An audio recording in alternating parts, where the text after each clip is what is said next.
Why don't we start where you started with HubSpot, which is sales? Sales has changed a lot in the last couple of years, in the last decade, whatever we wanted to say. When do you think are the correct sales touch points in a process? And we can talk about the inbound organization, but when should sales be involved in the selling process? Well, that's a very good question. Let me ask you this, Chris. What percentage of the sales process do you want to go through before you talk to a salesperson? I think 90%. Okay. All right. And as statistics, I've got statistics. In fact, I'm going to drop a few links into the chat pane if that's okay. Can I do that? Yeah. Okay. Sure. Right. That says in most considered purchases, that's B2B considered purchases where there's multi-touch, where you have to figure out configurations thing. It's between 64 and 99%. Right. So you asked a good question in the preview about what is the power of sales and marketing work together? Right. And the term that we use is schmarketing. Do you know schmarketing? Yeah, I know schmarketing. Schmarketing from you. Okay. I've heard it from you. It's because I invented the term. It's like a schmear of a bagel if you're in Brooklyn. And sales and marketing smushed together more effectively describes the way to connect with a prospect. And it's a shared goal. It used to be in the old days, right? Sales had all the glory and marketing was always in the doghouse. In fact, marketing was a built-in excuse. If sales was doing good, right? It was, we're like awesome. If we were doing bad, we'd say it's because we don't get good leads. So we threw marketing under the bus. Or if they gave us a lot of leads, we're like, there's too many leads. I don't know which one to follow up. So we throw marketing right under the bus. And today it's different. You have the right answer. Right today, because of the change in behavior, right, of the way people buy, right? I asked this question when I was in Rhode Island last week. How did you buy 10 years ago? And the people in the audience are like, I asked my parents. I'm like, okay, a lot of Gen Z people here, but how did you buy 10 years ago? And when you were trying to buy something like a car or something, a considered purchase, you had to go to a retail store, like you bought a copier. You went to some place to buy a copy. How do you buy something now, Chris? You go to the website. Exactly. Right. And what do you do when you get to the website?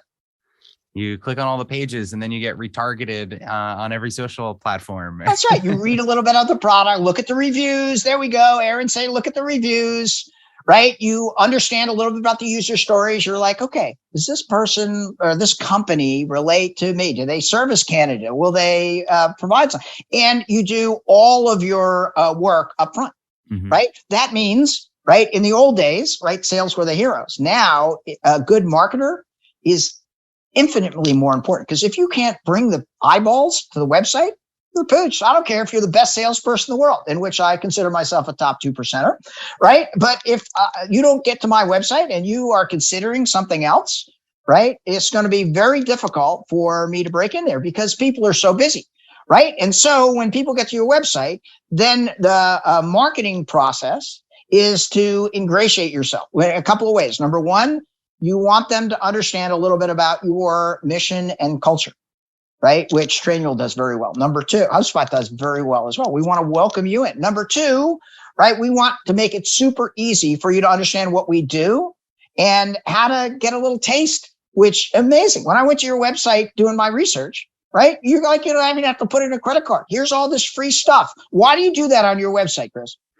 We want people to experience it. We want them to touch it and feel it and decide if it's a good fit for them. Because if everyone just signs up for a trial and gets in there, then it's going to work for, a small percentage of the people. So we kind of want them to qualify themselves. And actually something we can talk about, we just rolled out a demo on our website where you can actually interact with the product on the website before going into a trial. And so it's leaning even further in that direction, that test the product, play with the product before you're even signing up for a free trial. It's so great. That's why you've got an inbound heart, right? Even before you knew HubSpot or we met, right? You're like, no, I want to help people, right? Which is the foundation for success in 2022. You're asking all these sales questions. There's this great book by this guy, Daniel Pink. You ever heard of Daniel Pink? Yeah, love him. He wrote a book called The Sell is Human. I'm a little jealous because I wrote a book and his sold 100 times more than mine did. And he's not even a sales guy. He's like a researcher.